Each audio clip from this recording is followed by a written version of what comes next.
जी अस्सलाम वालेकुम जी। शाम के तकरीबन 7:30 का टाइम है, 7:45 का। हवा देख लो कैसी चल रही है, तो बाकी मौसम तुम चेक कर लो, फुल बदल होया है, देख लो जी,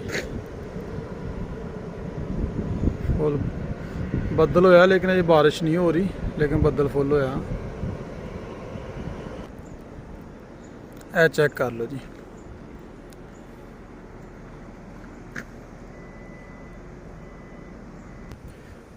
मौसम तुसी चेक करो जी, वाह जी वाह।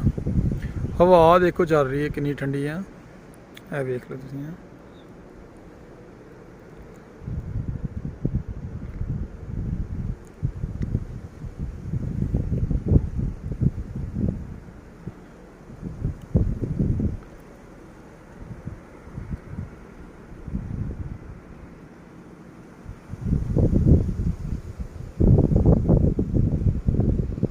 क्या बात है यार, क्या बात है, पूरा चिल वाला मौसम है।